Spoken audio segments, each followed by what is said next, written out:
വറഹ്മത്തുള്ളാഹി വബറകാതുഹു. എൻ്റെ പേര് മുഹമ്മദ് അസ്ലം. ഞാൻ പഞ്ചാബിലെ ലൗലി പ്രൊഫഷണൽ യൂണിവേഴ്സിറ്റി വിദ്യാർത്ഥിയാണ്. ഇതിനു മുമ്പ് ഞങ്ങളുടെ ഒരു പള്ളി നിർമ്മാണവുമായി ബന്ധപ്പെട്ട നിങ്ങൾ ഒരുപാട് വീഡിയോസ് കണ്ടിട്ടുണ്ടാവും. ഇപ്പോൾ ഇങ്ങനെ ഒരു സാഹചര്യവുമായിട്ട് വല്ലാത്തൊരു ബുദ്ധിമുട്ടുള്ള സാഹചര്യത്തിലാണ് ഇങ്ങനൊരു വീഡിയോയുമായി നിങ്ങൾക്ക് മുമ്പിൽ എത്തുന്നത്. നമ്മുടെ പള്ളി സയ്യിദ് മുഹമ്മദ് അലി ശിഹാബ് ഹ്യൂമാനിറ്റേറിയൻ ഫൗണ്ടേഷൻ എന്നുള്ള കൾച്ചറൽ സെന്ററിന്റെ സ്ഥലമെടുപ്പിന്റെ ഒരു പ്രത്യേക സാഹചര്യത്തിൽ കൂടിയാണ് ഇന്ന് ഞങ്ങൾ കടന്നു പോകുന്നത്. ഞങ്ങൾ ഇവിടെ പഠിക്കുന്ന വിദ്യാർത്ഥികളാണ് എനിക്ക് പിന്നിൽ കാണുന്നതെല്ലാം. ഞാനിപ്പോൾ നിൽക്കുന്നത് ഞങ്ങൾ നിസ്കരിക്കാൻ വരുന്ന പള്ളിയിൽ നിന്നാണ് ഇപ്പോൾ സംസാരിക്കുന്നത്. നിങ്ങൾക്ക് കാണാൻ സാധിക്കും ഞങ്ങൾ എന്തുകൊണ്ടാണ് ഇങ്ങനെ ഒരു പള്ളിയുമായിട്ട് മുന്നോട്ട് വരാനുള്ള സാഹചര്യം എന്നുള്ളത്. എനിക്ക് പിന്നിൽ കാണുന്ന ഈ ഒരു സാഹചര്യം, ഈ ഒരു തൊഴുത്ത്, ഈ ഒരു കന്നുകാലികളുടെ ഇത്രയും ഒരു വൃത്തിഹീനമായിട്ടുള്ള ഒരു ചുറ്റുപാടിലാണ് ഇവിടുത്തെ നമ്മുടെ മുസ്ലിം സഹോദരങ്ങളെ നിസ്കാര കർമ്മങ്ങൾ നിർവഹിക്കുന്നത്.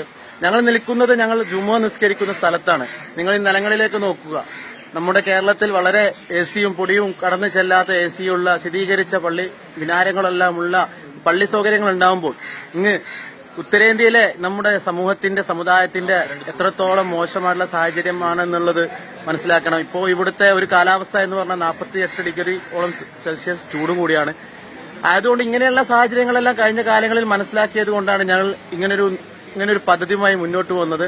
അൽഹംദുലില്ലാഹ് ഒരുപാട് വലിയ സപ്പോർട്ടുകൾ കിട്ടിയിട്ടുണ്ട്. ഏകദേശം നമ്മുടെ സ്ഥലത്തിന്റെ എല്ലാ കാര്യങ്ങളും നിങ്ങൾക്ക് അറിയാം. 82 ലക്ഷം രൂപയാണ് സ്ഥലം വാങ്ങുന്നതിനുമായുള്ള തുക. അതിൽ ഏകദേശം 25 ലക്ഷം രൂപ ഞങ്ങൾ കൊടുത്തിട്ടുണ്ട്.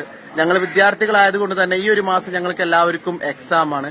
വരുന്ന മാസത്തിൽ ജൂൺ 25-നാണ് അതിന്റെ ബാലൻസ് തുകയായിട്ടുള്ള 57 ലക്ഷം കൊടുക്കേണ്ടത്. എന്നാൽ നോമ്പും മറ്റു പെരുന്നാളും മറ്റു കാര്യങ്ങളെല്ലാം ഉള്ളതുകൊണ്ട് ഒരു മാസം കൊണ്ട് നമുക്ക് വലിയൊരു സംഖ്യ ആകാൻ സാധ്യതയില്ല എന്നുള്ളതുകൊണ്ട് നമ്മൾ ഈ ബയ്യറിൽ നിന്നുള്ള ഒരു എഗ്രിമെന്റ് വെച്ചിട്ടുള്ളത് ഈ മാസം, അതായത് മെയ് 30-ാം തീയതിക്കുള്ളിൽ 10 ലക്ഷം രൂപ കൊടുക്കുകയാണെങ്കിൽ അതിലൊരു കാലതാമസം തരുമെന്ന് അവർ സംസാരിച്ചിട്ടുണ്ട്.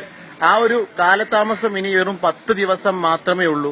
10 ദിവസത്തിനകം 10 ലക്ഷം രൂപയാണ് ഞങ്ങൾക്ക് വേണ്ടത്.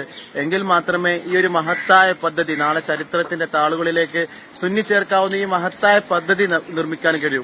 ഇതൊരു വെറും ഒരു പള്ളി മാത്രമല്ല, ഇവിടുത്തെ ഒരു സമുദായത്തിന്റെ, ഇവിടുത്തെ ഒരു സമൂഹത്തിന് ഓടിച്ചെന്ന് കയറാനുള്ള ഒരു ആശ്രയമായിട്ടുള്ള ഒരു ഭവനം കൂടിയാണ്. കാരണം നിങ്ങൾക്ക് കാണാം, എനിക്ക് പിന്നിൽ കാണുന്ന ഈ ഒരു പള്ളിയുടെ സാഹചര്യം വളരെ വൃത്തിഹീനമായിട്ടുള്ള കാഴ്ചപ്പെട്ട്, അതൊരു വൃത്തിഹീനമായി എന്ന് പറഞ്ഞ് പള്ളിയെ ഞാൻ കുറ്റപ്പെടുത്തി പറയുമല്ല, ഇവിടുത്തെ നമ്മുടെ സമുദായത്തിന്റെ ഒരു ജീവിത സാഹചര്യം വെച്ചുകൊണ്ടാണ് പറയുന്നത്. അതുകൊണ്ട് തന്നെ ഞങ്ങൾക്ക് ഈ 10 ദിവസം കൊണ്ട് ഞങ്ങളുടെ എക്സാമിന്റെ തിരക്കുകൾക്കിടയിലാണ് ഞങ്ങൾ ഇങ്ങനത്തെ ഒരു പ്രവർത്തനം ചെയ്യുന്നത്. ഇവിടെ ഞാൻ 2ാം വർഷ MBA ഫൈനൽ വിദ്യാർത്ഥിയാണ്. എനിക്ക് പിന്നിൽ നിൽക്കുന്ന എല്ലാവരും അവരുടെ ഗ്രാജുവേഷൻസിന്റെ ഫൈനലും സെക്കൻഡ് ഇയറും എല്ലാം പഠിക്കുന്ന വിദ്യാർത്ഥികളാണ്. അവിടെ എക്സാമിന്റെ എല്ലാം ചൂടേറിയ ആ ഒരു സമയത്തും ഇങ്ങനെ മഹത്തായ ഒരു പദ്ധതി ഏറ്റെടുത്തതിന്റെ ഉത്തരവാദിത്തം കൊണ്ടാണ് അവരെല്ലാം ഇതിന്റെ പിന്നാലെയുള്ളത്. അതുകൊണ്ട് തന്നെ വരുന്ന 10 ദിവസത്തിനകം ഞങ്ങൾക്ക് വേണ്ടത് വലിയൊരു സംഖ്യയാണ്. അത് ഈ വീഡിയോ കാണുന്ന എല്ലാവരും നല്ല രീതിയിൽ സഹകരിച്ചുകൊണ്ട് എത്രയും പെട്ടെന്ന് നൽകി ഈ ഒരു പദ്ധതിയുടെ വിജയത്തിന് ഈ ഒരു 30-ാം തീയതി ഈ ഒരു സംഖ്യ കിട്ടുക അല്ലാതെ മറ്റൊരു മാർഗവുമില്ല. ആയതുകൊണ്ട് തന്നെ എല്ലാവരും സഹായിക്കണമെന്ന് വിനീതമായി അഭ്യർത്ഥിച്ചുകൊണ്ട് ഞാൻ നിർത്തുന്നു. അസ്സലാമു അലൈക്കും വറഹ്മത്തുള്ളാഹി വബറകാതുഹു.